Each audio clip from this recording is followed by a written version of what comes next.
Hey now, welcome vinyl community. I am doing a video which kind of intrigues me, and I'm interested if others would like to do this as well. And this relates to when I watch people's videos, I really enjoy seeing what they have behind them. So often there'll be albums on the walls, there'll be posters around, and in particular what really interests me is the music that they have in front of their stereo, because this is the stuff that they're listening to most frequently. And it tends to be material that is either new records, something new to you, re-releases or things you picked up recently.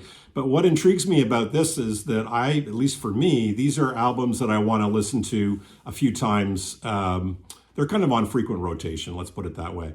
And so I'm going to give you a little look at. I haven't purged anything. I haven't taken away any guilty pleasures. This is just the stuff that I'm listening to now, with a few comments about the records. So this is what I'm listening to now, and hope you enjoy, and feel free to post something similar on your own. Okay, this one's going to be a disembodied voice with body part holding around on the albums. Let's start over here. So Grant Green, Feeling the Spirit.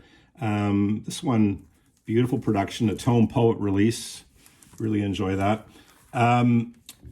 These Late Night Tales, I've been playing these like crazy. I've been buying these up there, reissues, generally really great pressings. This one's, I don't know if you pronounce it MGMT or Management, but it's an excellent one. On the weekends, in particular, for some reason, I really enjoy listening to Animals, and this is the reissue, which I like. It does have some surface noise on the first song, I think, which I don't like so much. Vinyl Richie got me into this, Piece de Resistance. Sloppy in the best sense of the word. I don't know, the word that comes to mind to me is authentic. This guy just seems like the real deal. And, people who like television or Velvet Underground or Richard Hell and the Voidoids, it's kind of got that feel to it, sort of sloppy and visceral. Modern Lovers' first album, that kind of thing. One of my favorite CDs that I seem to have misplaced, I just bought on vinyl. Justin Townes Earl, very sad, his passing. Steve Earle's son. This is a really nice record. One of the cool things about this record, the vinyl color is cool, but don't know if you're going to be able to see this. The fourth side, there is no music, and it's, I don't know if we're going to get that, but it is the cover of the Saint on there. Yeah, again, I don't think we're going to get that, but I forget what they call that, but basically doing an imprint on the fourth side when there's an extra side of vinyl available. It's really nice. PJ Harvey and her demo series. Next up, this one, To Bring You My Love. I mentioned on one of my videos about the color or the press, but I don't think you can quite get this, but beautiful matte, and the black is the blackest black. It's just incredible. It's so good. Lovely photo. PJ demos, To Bring You My Love. Morphine, they just re-released the album Good. I guess they did Cure for Pain not that long ago. Such a unique sound. I have them on CD and still looking to get them on vinyl now. This Mortal Coil. So sometimes I'll pull something out. I pulled this out for one of my videos and then think, geez, I haven't played that in ages, so I've been enjoying playing this particular album. It'll End in Tears. Going back in my research and listening to the Pixies and Surfer Rosa. First album by the Pixies. House Martins. Oh my goodness. This record is so good. That's what I call quite good, and they're absolutely right. Very funny liner notes, and this got a little bit of damage from one of my water incidents, but I Smell Winter. Such a good song, so many. Another Late Night Tale. This is Don Letts, who was worked with the Clash, did the Clash on Broadway documentary, I think it was. And this is a this is a sort of dub version, reggae and dub. these Late Night Tales series are so good at, they're basically like a friend making a mixtape for you and wanted to choose songs that you don't know and turn you on to good new music. And these Late Night Tales ones are so good for that. Destroyer, Vancouver's own. I live in Detroit or Vancouver, and Destroyer, this is a view from Queen Elizabeth Park looking down over the city of Vancouver. Dan Bahar, Destroyer, so unique, vocally, musically, amazing. Weighs Blood, the new one, I just had heard it was a really good record, and I'm enjoying listening to this. I don't know much about her or them. Somewhere in the vinyl community, somebody was mentioning about this re-release of John Lee Hooker, I think on the Kraft label. Yeah. I'm not a big blues guy. I tend to like my blues filtered through the rock and roll side of things. But in effect, this is kind of that, because he does a lot of collaborations with Carlos Santana, Bonnie Raitt, Robert Cray. This is a really nice record, and the production is wonderful. Pole. Walked into a record store here in Vancouver called Audiopile and heard this playing. It's a really good one on my stereo, my relatively new stereo. Rumbling bass, atmospheric. Vinyl Richie would not like this one. In fact, another one that Vinyl Richie wouldn't like, because I know he's not into ambient, but is Devendra Banhart. So a lot of his earlier stuff is more like psych folk. This one with Noah Georgeson is very ambient. It's called Refuge. Nice weekend, rainy day music. And then this reissue, I've been going through a real Gene Clark phase. I got this, and I've been listening to the one that has Polly on it. Forget the name of the record, but Polly is also covered by Robert Plant and Alison Krauss on Raising Sand. Gene Clark's awesome, and others have mentioned No Other as being an incredible record, which it is, but this one, The Fantastic Expedition of Dillard and Clark, it's got more of a bluegrassy feel to it. Train Leaves Here This Morning. Whew. There is, just a beautiful, beautiful track. So, how we doing on time?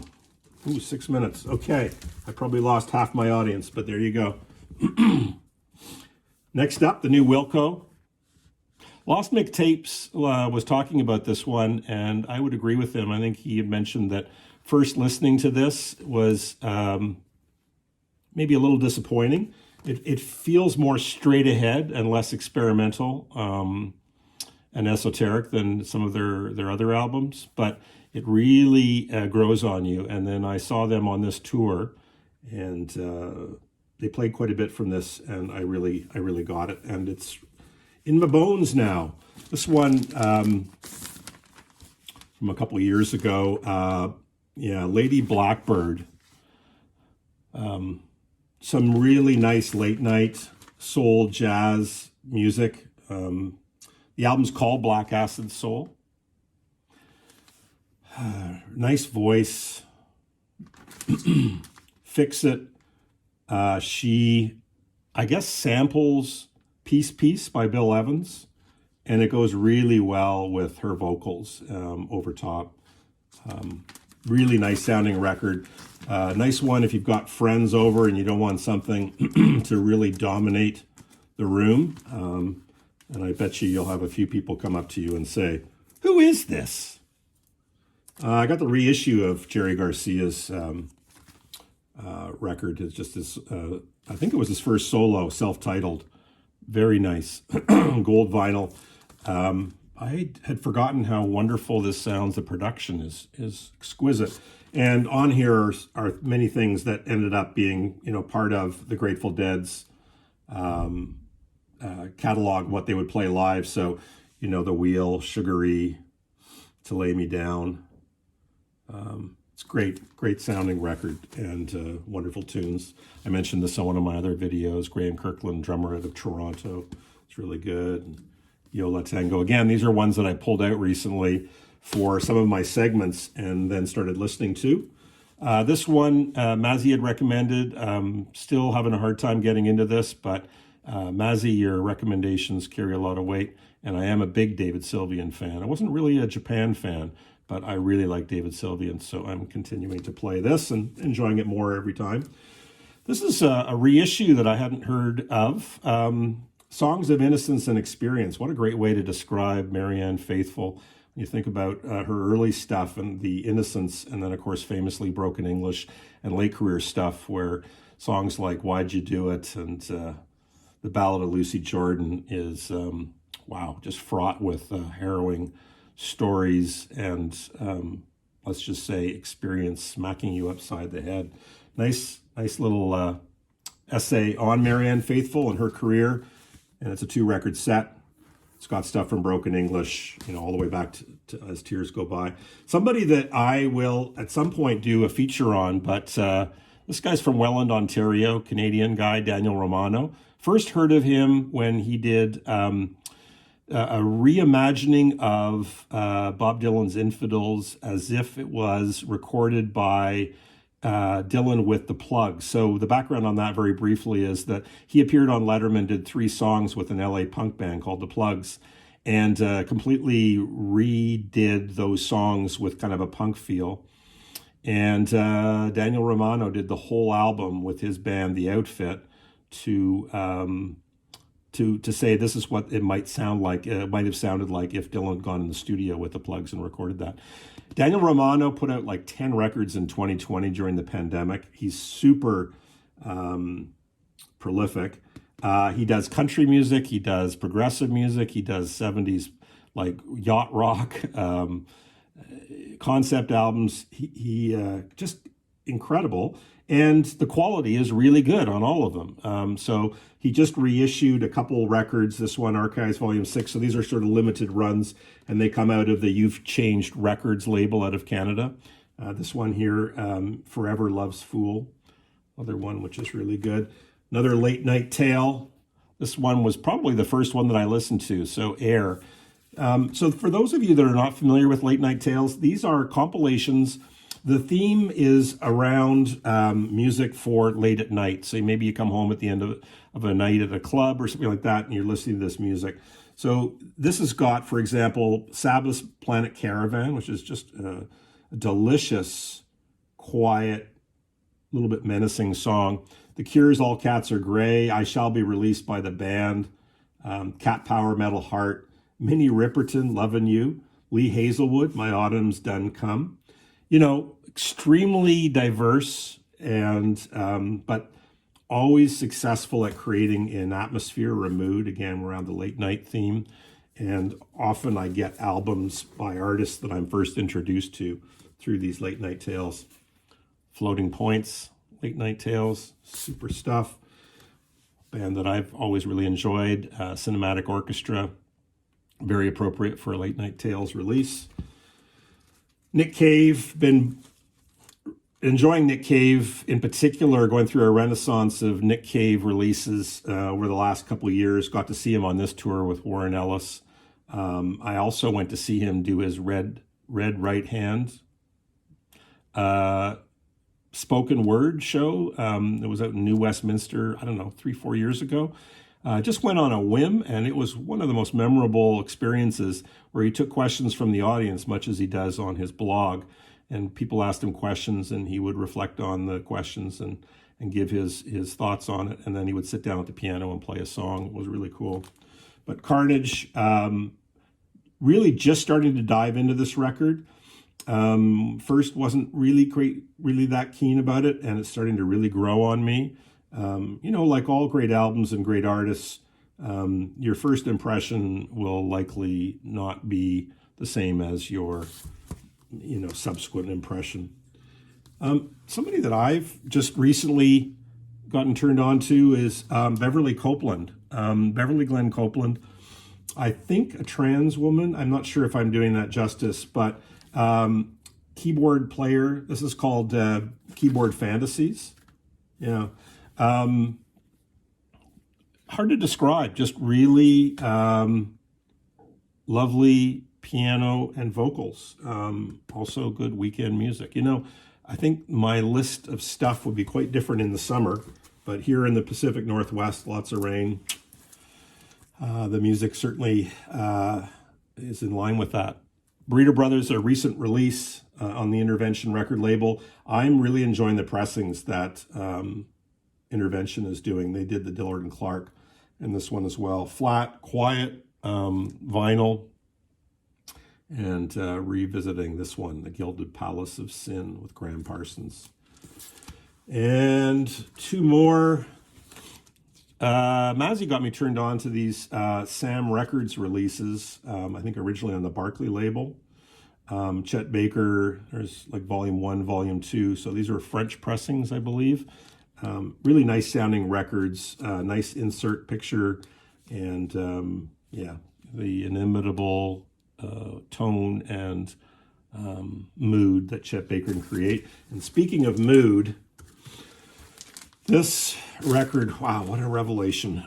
For those of you who are Miles Davis fans but don't know this record, you've got to get it. So, soundtrack to a French film, Ascenseur pour l'échafaud. Lift to the Scaffold. Wow, great. This is a complete recordings, double record. Look at that. The cone in the ear. I don't know, she's a famous actress. I forget her name. I first heard this music on the relatively recent documentary that came out during the pandemic about Miles Davis, and they interview like past wives and different musicians. And I heard this music, and apparently he just went to the studio, they ran the film, and he just improvised over top. But I love the production. I love the sound of this. This is a sweet sounding record. Stream it to give yourself an idea. It's really, really good. And I think anybody who's a Miles fan or just likes really good jazz and soundtracks needs to have this in their collection. So a bit long-winded, but that's what's in my pile, as it were. Not my piles, but what's in my pile of music. And thanks for listening. If it's an electric bar, love to see what's in your pile. Carpe diem.